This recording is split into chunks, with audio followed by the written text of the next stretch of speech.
Over the past years, Tom Holland has stolen the hearts of fans with his performances in movies. His big break was his role in Marvel's Captain America Civil War, where he played Spider-Man and Peter Parker. Marvel fans fell in love with Holland's version of Spider-Man, and his quickly gained popularity opened up an abundance of doors for his acting career, making him a top actor for upcoming movies and TV shows. Let's take a look at how Holland got to this position. But before we dive in, make sure to subscribe to the channel for more similar content. Let's dive in. Childhood and starting acting. Holland didn't start acting out in movies like he does today. With Holland's mother being a photographer and his dad a comedian and author, he was raised in an artistic family. His younger twin brothers, Harry and Sam, would also become successful in their own artistic fields. Holland first started his artistic career in dance. He took classes at Nifty Feet, a UK-based dance studio, and at a young age, he played the best friend Michael in Billy Elliot the Musical. At age 12, in 2008 to 2010, during this time, he learned gymnastics and expanded his dance skills. Holland made his first debut in the film world in 2011, where he lent his voice for an English version of the Japanese fantasy film Ariete. His first major breakthrough was in a movie where he starred alongside Ewan McGregor and Naomi Watts in the movie Impossible in 2012. This film gave Holland his first taste of fame, as his movie earned a total of $180.3 million worldwide and gained him the Empire Award for Best Male Newcomer. At the time, Holland was filming this movie when he was 14 years old, which some argue that his level of acting required for the role he played was hard for an adult to grasp. In an article written by Brittany Utley, a reporter for Game Rant, she wrote, "The emotional range required by this role is difficult for adults to wrap their minds around, let alone a young teen." Nevertheless, Holland was able to convey that emotion to reach the hearts of his audience. It was clear he had a talent for acting. According to Utley, with all the elements required by this performance, it is arguably one of the best of Holland's young career. Being able to pull off a professional and refined manner at such a young age is what helped Holland secure his capability in the industry as an actor. Following The Impossible, Holland played in a movie called How I Live Now, where he played Isaac, the cousin of Daisy, Saoirse Ronan in an apocalyptic nuclear war. This movie wasn't as popular as Holland's earlier movie, however, it is still nominated for awards in smaller award ceremonies. At the Adelaide Film Festival, the movie was nominated for International Best Feature, and it won the category for Best Breakthrough Award at the Richard Attenborough Film Awards. Later, he starred in a smaller project next to Chris Hemsworth called In the Heart of the Sea, where he played Thomas Nickerson fighting for his life in an all-out battle against the forces of the ocean.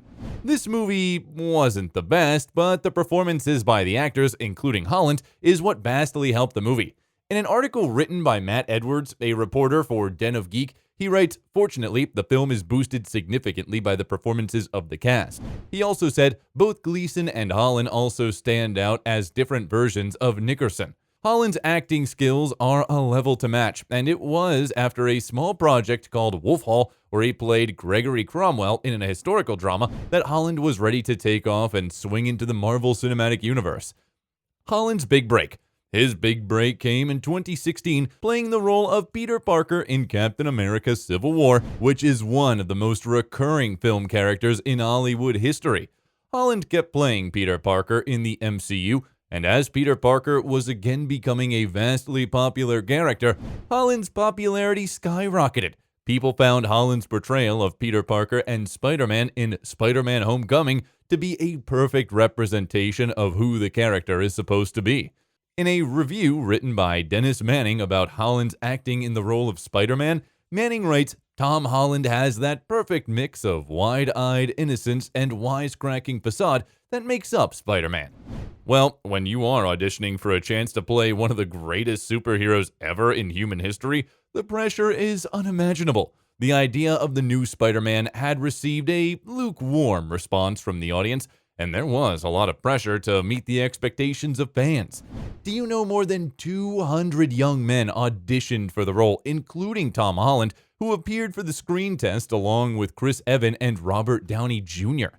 Following Holland's acting in the MCU, many doors opened up for him. He took his acting skills into many other movies, such as Pilgrimage, where he played Brother Diarmuid in the current war, where he played famous American businessman Samuel Insull. Then, in 2018, he reprised the role of Spider-Man in Spider-Man Far From Home.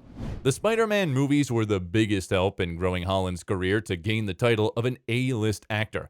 After the second Spider-Man movie came out, Holland was a part of many other popular movies to help grow his fame. Those include The Devil All the Time, Onward, Cherry, Chaos Walking, and so on. At the end of 2021, his final movie for his Spider-Man trilogy and his most popular Spider-Man No Way Home came out. The movie was highly anticipated by Marvel fans. The release of the teaser alone broke the record for most views in 24 hours after it was posted online, a record previously held by another Marvel movie, Avengers Endgame. In an article written by Brian Welk, a reporter for The Wrap, Welk talks about astonishing numbers of views the teaser received.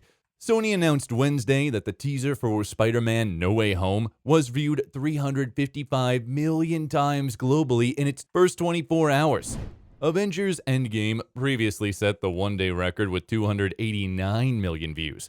These records being broken by Holland helped his acting skills be seen by others. Fans and film creators noticed how rich and emotional his skills are, bringing his name in Hollywood higher up on the A-list bar. When Holland's movie was released, it again broke more box office records, such as the second biggest domestic debut in history and the third largest global start ever. Along with box office records, the reviews were off the charts. Rotten Tomatoes rated the movie as certified fresh with 95%, and fans felt nostalgic watching the movie with the return of past Spider-Man's villains, Dr. Otto Octavius, Alfred Molina, Electro, Jamie Foxx, Sandman, Lizard, and the Green Goblin, William Dafoe, and surprise appearances from past Spider-Mans Peter Parker No. 2, Tobey Maguire, and Peter Parker No. 3, Andrew Garfield. In an audience review written by Alice Kingsley, she writes, "I cannot express how much I thoroughly enjoyed this movie. It was a cinematic masterpiece that gives me so much nostalgia." Kingsley also said, "It was so incredible to see all our favorite Spider-Man on the screen together. I loved seeing them and their interactions." Records show the fans seem to think Spider-Man No Way Home is one of the biggest movies of the year. Proven by the Academy Award nominee in the first ever fan favorite film category, where the movie won 4th place. Holland's role in this movie was seen by the higher-ups in Hollywood. Consequently, he was offered even more films to accommodate his acting skills. Holland's most recent movie was Uncharted, where he played the street-smart explorer Nathan Drake. Sony was the production company producing the movie, and they retooled the entire movie just so Holland could play Drake. In an article written by Ben Sherlock, a reporter for Screen Rant, he writes about what the studio chairman did for Holland. The studio's chairman, Tom Rothman, was reportedly so pleased with the actor's lead performance in an early cut of Spider-Man Homecoming that he saw, bear in mind that this was a couple of years ago, that he changed the whole premise of the Uncharted movie to revolve around a younger take on Nathan Drake. It is obvious that Holland had taken Hollywood by storm with his impressive acting skills, and he continues to do so in the film industry, and he will continue to build upon his A-list name. That was all from us today for this video, folks. For more similar content, make sure to subscribe to the channel. See you in the next one.